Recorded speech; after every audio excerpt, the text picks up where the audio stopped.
जमा तकसीम ड्रामे की अगली किस्त का नया प्रोमो आ चुका है, जिसमें आप देखने वाले हैं लैला जो नाराज़ होकर अपने घर जा चुकी है और ऑफिस से वापसी पर जब कैस इसे मनाने और लेने जाता है तो लैला साथ आने से साफ इनकार कर देती है कि मुझे अलग घर चाहिए, मैं इसी सूरत वापस आऊँगी जब तुम मेरी बात मानोगे।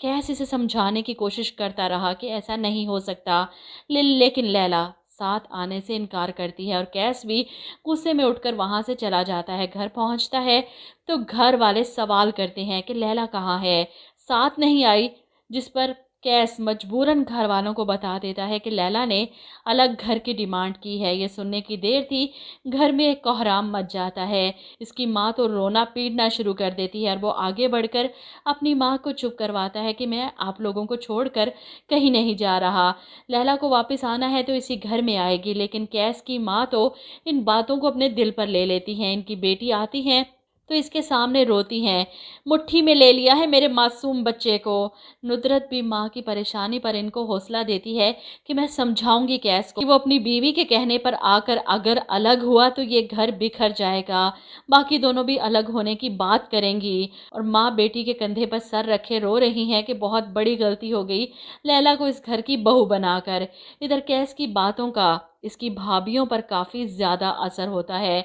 ऐसे में नुज़्ज़त जब अपने शोहर को लैला और कैस की कारस्तानी सुनाती हैं तो हमीद को अजीब नहीं लगता। ये सुनकर वो उल्टा नुज़्ज़त से कहता है कि तुम भी तो यही चाहती थी इस घर के हिस्से हो जाएं और तुम भी अलग रहो। जिस पर नुज़्ज़त कहती है तो मैंने कौन सी गलत बात की थी, आपने कौन सी मेरी बात मान ली, देख लीजिएगा ये लैला कैस से अपनी बात मनवा कर रहेगी।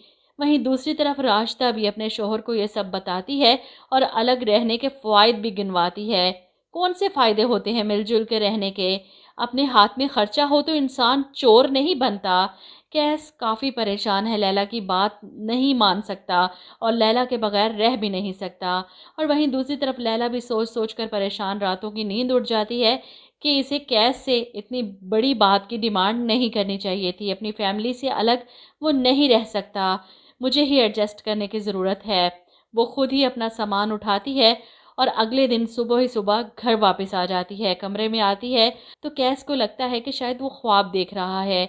लैला कहाँ से आ सकती है, लेकिन ये सच में लैला ही है, जिसे देखकर कैस को खुशी होती है। तुम वापस आ गई, मुझे यकीन था। जिस पर लैला कहती है कि मैं बस परेशान हो गई थी, मुझे तुमसे ऐसी डिमांड नहीं करनी चाहिए थी। मैं जानती हूँ तुम अपने घर वालों से बहुत मोहब्बत करते हो, लेकिन कोशिश करूँगी मैं भी एडजस्ट होने की। ये सुनकर कैस को और भी ज़्यादा लैला से मोहब्बत हो जाती है कि मैं भी कोशिश करूँगा कि अपने घर वालों की सोच बदल सकूँ। खैर अगले दिन नुज़्ज़त के भाई ने दावत जो रखी थी कैस और इसकी बीवी की शादी की खुशी में, सब घर वालों को बुला रखा है। सारी फैमिली के बड़े इकट्ठे होकर नुज़्ज़त के मैके पहुंच जाते हैं और लैला यहाँ इनके साथ गई है। ऐसे में राशिदा अपनी बेटी सिद्रा को घर छोड़ जाती हैं कि तुम अपने पेपर्स की तैयारी करो। छोटी को वो अपने साथ ले जाती हैं और इसी मौके पर ये सारा तमाशा होने वाला है जब ज़िशान सिद्रा को हैरेस करेगा।